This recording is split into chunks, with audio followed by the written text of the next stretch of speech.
Live from downtown Detroit, Local 4 News at 5 starts now. We are learning more about the outbreak of illnesses impacting schools in Detroit, but there are still many unanswered questions about the death of a kindergartner. We know there's a lot of concern about this, and we want to take you through what we know so far right now. Thanks for being with us, everybody. I'm Kimberly Gill. I'm Devin Skillian. Dr. Frank McGeorge is going to be here in just a moment to answer some questions, but let's start with the newest information. We know there are confirmed illnesses at Marcus Garvey Academy and the Focus Hope Center for Children, and Megan Woods is live at Focus Hope near the Lodge and the Davison. Walk us through the latest here, Megan. Okay, well, Devin, Kimberly, it is still unclear what illness killed that kindergartner at Marcus Garvey Academy. But what we do know is where we are right now. Focus Hope Center for Children is closed due to a spread of the hands, foot, and mouth disease.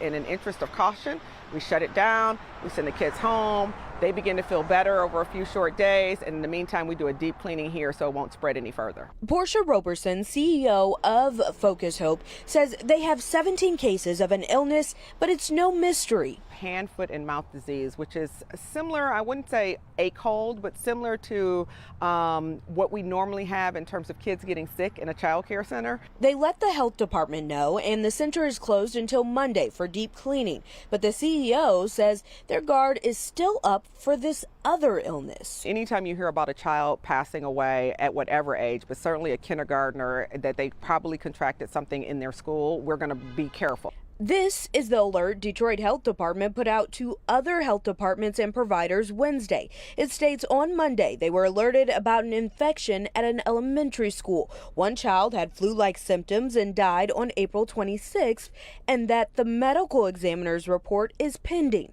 Another child is hospitalized, and a third child was seen by an emergency department but was discharged. The alert also mentions the health department was notified by a second elementary school and are monitoring 25 cases between both schools. In a statement, Detroit Public Schools confirmed it was a kindergartner at Marcus Garvey Academy that passed away, and the school is closed until Monday for cleaning. They have also confirmed that second school is not part of their district. Detroit Health Department then releases a statement naming Marcus Garvey Elementary School, but not that second elementary school mentioned in the earlier alert. And today, the health department refused to comment or clarify. But as for Focus Hope Center for Children, they say they sent out the symptoms to parents in case children develop them while they're at home. Reporting live in Detroit, I'm Megan Woods, Local 4. Yeah, all right, Megan. Now, for more insight on this current situation, we bring in our Dr. Frank McGeorge. Yeah, so Frank, from the information that's been provided, do you have any sense of whether this is all from the same virus or even bacteria? Well, not really at this point. You know, from the information that the health department is working, I'm sure right now they are trying to figure that out. It's easy to imagine, for example, that what's been described as an outbreak of hand, foot, and mouth disease, which is most often caused by Coxsackie virus, could also be responsible for symptoms of nausea, vomiting, or abdominal pain. Coxsackie virus, it can cause all of that. It's also very contagious, and it could be at the root of many of the cases. The twist here that makes me wonder if there could be a second illness involved is that one child died, and it's still completely unclear and perhaps unknown at this point what that cause of death was.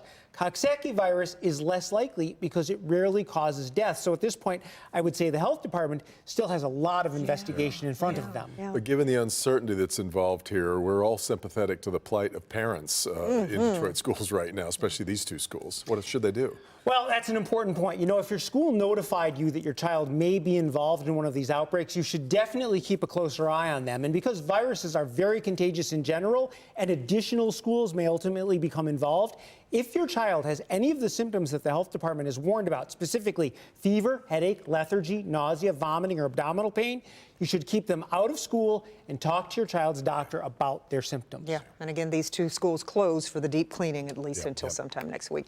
Dr. McGeorge, thank you. All right, let's get to an update now on the search for Dee Warner, a woman missing for 2 years out of Lenawee County. Today, crews were out searching her property near Tecumseh. Sky 4 overhead and showing excavators digging in a field. State police renewed the search for Dee earlier this week. They were searching drains and other areas, but we are told they are now done searching for the day. Coming up at 6, we're going to talk with Dee's family about where things stand and what they are learning so far from investigators. Now to another case that left a local family in agony for years. The first of 3 men charged in the murder of Egypt Covington is sentenced. Covington was found dead in Van Buren Township in 2017. It wasn't until 3 years later that police made arrests in the case, and now 1 man is headed to prison. Sean Lay has been following this case from the beginning. Sean, what happened in court? We're talking about Shane Evans, Kimberly. He pled guilty to second-degree murder in the murder of Egypt Covington today. He was sentenced to 15 to 25 years behind bars. That's what he got. But Egypt's family, they got their chance to speak out. She was home. She was supposed to be in a place that was safe for her. One by one, the shattered family of Egypt Covington, murdered in 2017, shared their heartache. There'll be no walking down the aisle. There'll be no living her life. And shared their outrage at the sentencing of Shane Evans, the man convicted of leading Egypt's killers right to her front door. But Evans stayed silent for years as Egypt's case went cold. He was the key to the crime for its inception and could have been the key to the family's healing. But he chose not to. I don't even pray for his soul. I'm not there yet. I may never be there. Evans apologized. To her mom, to her dad, to her sister, to her brother, I am so sorry. This has been an excruciating 6-year journey for Egypt's family, finally seeing 1 man held accountable. Egypt's brother with this message to Shane Evans. You can't do that. You can't do these things. It's, I don't know what to say. It's, God, we live in a different world than that. You're gonna get what you deserve. This is far from over for Egypt Covington's family. 2 men from Toledo, they're charged with shooting and killing Egypt Covington. Kimberly, Devin, they go on trial next month. Back to you. Okay, Sean, thank you. Devin. A major deadline is approaching along the U.S. border. A COVID-era regulation used to manage and deter migrants from crossing into the U.S. ends next week. Biden administration is expecting a big surge at the southern border. As Drew Petrimo reports, the Homeland Security Secretary is meeting with Border Patrol on how to handle it. Drew? Devin, several cities along the southern border have already made emergency declarations as migrant flows increase. In anticipation of the rule change, the Biden administration insists it is working hard to prepare, but Republicans are blaming the president as they predict a coming disaster. Homeland Security Secretary Alejandro Mayorkas visiting the southern border. Officials there expecting a surge of new migrants when the COVID area policy known as Title 42 is lifted 1 week from today. There's about 10,000 people at the border ready to come in once Title 42 expires. So I tell people that we're actually preparing for the unknown, and we're prepared, but we don't know what's going to happen the following day. Border towns are already dealing with a humanitarian crisis as migrants overwhelm local resources. Are you desperate? I'm very desperate, Maria Angel from Venezuela tells us, next to her 10-year-old daughter. I don't have anything to eat. I don't have anywhere to sleep, she says.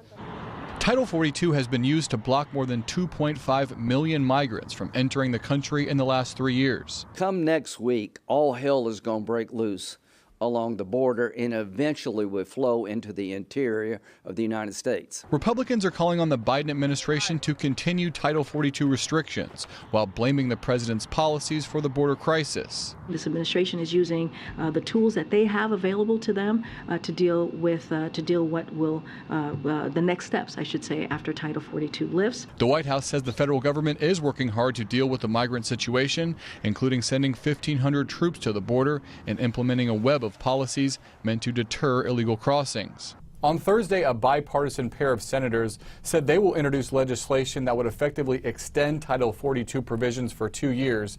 That proposal would need 60 votes to clear the Senate, making it nearly impossible to pass before the current restrictions expire on May 11th. Reporting from Washington, I'm Drew Petrimo, Local 4.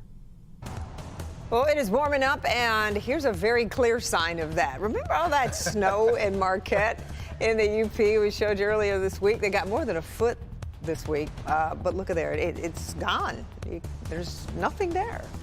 Oh, easy come, easy go. Forward meteorologist Kim Adams here as the temperatures are heading up. Kim? So I need to explain that just a little bit because they didn't have 2 feet of snow melt in like 24 hours.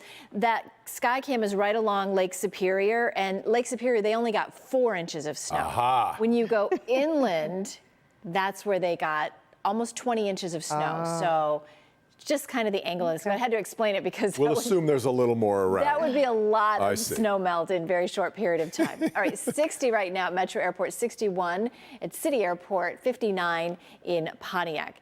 It's a pretty significant temperature change from yesterday. 13 degrees warmer right now than it was at the same time yesterday in Lapeer. Yesterday in Mount Clemens, it was 9 degrees colder than it is right now. So we are definitely warming up here in Metro Detroit. But this evening, we've got partly cloudy skies, and temperatures will fall pretty quickly once the sun sets. So by midnight tonight, we're down into the upper 40s. But tomorrow, really the nicest day we've seen all week. We started the week with snow. We end it with sunshine and temperatures in the 60s. Your weekend forecast is just minutes away. All right, Kim. He claimed his daughter died in an accident after falling out of an electric swing, but he went to prison anyway. A team of lawyers got him released. So what took 14 years? Plus a surprising thing that happened to his original defense attorney. Also terrifying moments on a subway as someone was threatening passengers, why the man who tried to stop him may now be charged with homicide. Hank.